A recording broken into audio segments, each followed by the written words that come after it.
Hi friends, அஸ்ஸலாமு அலைக்கும். Welcome to Dubai spicy kitchen. எல்லோரும் எப்படி இருக்கீங்க? நான் ரொம்பவே நல்லா இருக்கேன், அல்ஹம்துலில்லாஹ்.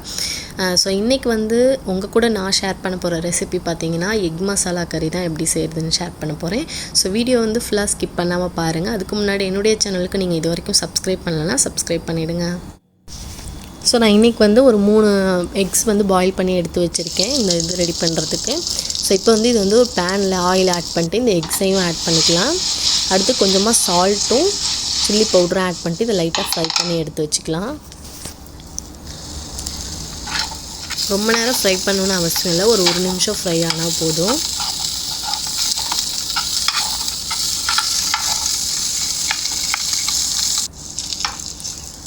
ஸோ இப்போ எக்ஸ் ரெடி ஆகிடுச்சு. ஸோ இது வேறு பவுலில் நம்ம எடுத்து வச்சுக்கலாம்.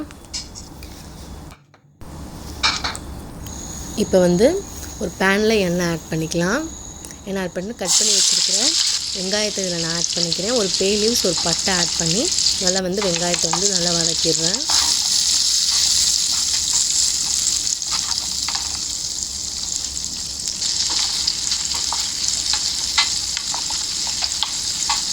வெங்காயம் நல்லா வதங்கிடுச்சு. இப்போ ஒரு 1/4 டீஸ்பூன் அளவுக்கு மிளகாய்த்தூள் ஆட் பண்ணியிருக்கேன். ஏன்னா கிரேவி நல்லா கலர்ஃபுல்லாக இருக்கிறதுக்காக நான் ஆட் பண்ணியிருக்கேன். ஸோ இதில் ஒரு 1 டேபிள் ஸ்பூன் அளவுக்கு இஞ்சி பூண்டு பேஸ்ட் ஆட் பண்ணி இதையும் நல்லா வதக்கி விட்டுறலாம். அடுத்து சாப் பண்ணி வச்சுருக்கிற தக்காளியும் இதில் நான் ஆட் பண்ணிக்கிறேன். தக்காளி வதங்கிறதுக்காக இப்போவே நான் தேவையான அளவு உப்பு ஆட் பண்ணிக்கிறேன். அடுத்து 1/4 டீஸ்பூன் மஞ்சள் தூள்,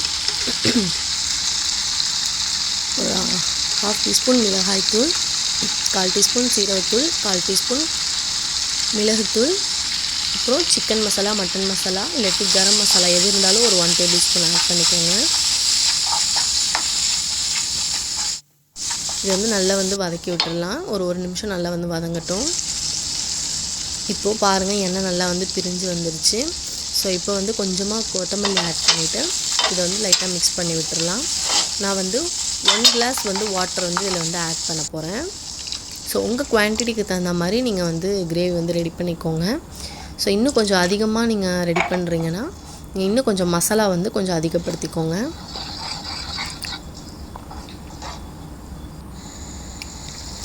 இப்போ நல்லா கொதிச்சிருச்சு.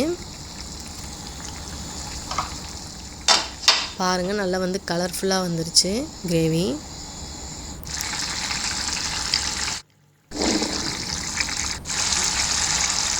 இப்போ நம்ம ஃப்ரை பண்ணி வச்சுருந்த எக்ஸை இதில் ஆட் பண்ணிக்கலாம்.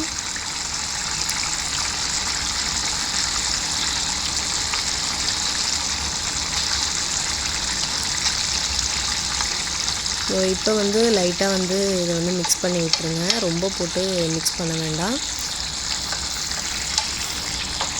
ஸோ இந்த மாதிரி நீங்கள் மசாலாவை இந்த எக் மேலே லைட்டாக இந்த மாதிரி எடுத்து மிக்ஸ் பண்ணி விடுங்க.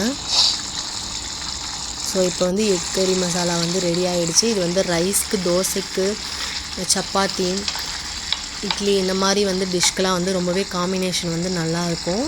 ஸோ இதை நீங்கள் கண்டிப்பாக ட்ரை பண்ணி பாருங்கள். ஸோ இது 2 நிமிஷம் நல்லா கொதிச்சிருச்சு.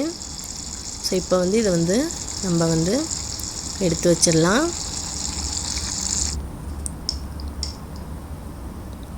ரொம்ப ரொம்ப டேஸ்டான ஹெல்த்தியான ரெசிபி. ஸோ நீங்களும் ட்ரை பண்ணி பாருங்கள். கண்டிப்பாக ட்ரை பண்ணி பார்த்துட்டு எப்படி இருந்ததுன்னு கமெண்ட் பண்ணுங்கள். ஸோ என்னுடைய வீடியோ பிடிச்சிருந்துருக்கோன்னு நினைக்கிறேன். ஸோ இந்த வீடியோ உங்களுக்கு யூஸ்ஃபுல்லாக இருந்ததுன்னா மறக்காமல் லைக் பண்ணிவிட்டு என்னுடைய சேனலுக்கு மறக்காமல் சப்ஸ்கிரைப் பண்ணிவிடுங்க. ஸோ இதை உங்கள் ஃப்ரெண்ட்ஸ் அண்ட் ஃபேமிலிக்கு ஷேர் பண்ணுங்கள். ஸோ என்னுடைய சேனலுக்கு சப்ஸ்கிரைப் பண்ணிட்டு பக்கத்தில் இருக்கிற பெல் ஐக்கானையும் கிளிக் பண்ணிவிடுங்க. ஸோ இதே மாதிரி இன்னொரு டிஃப்ரெண்ட்டான ரெசிபியோடு உங்களை நான் நெக்ஸ்ட் வீடியோவில் மீட் பண்ணுறேன்.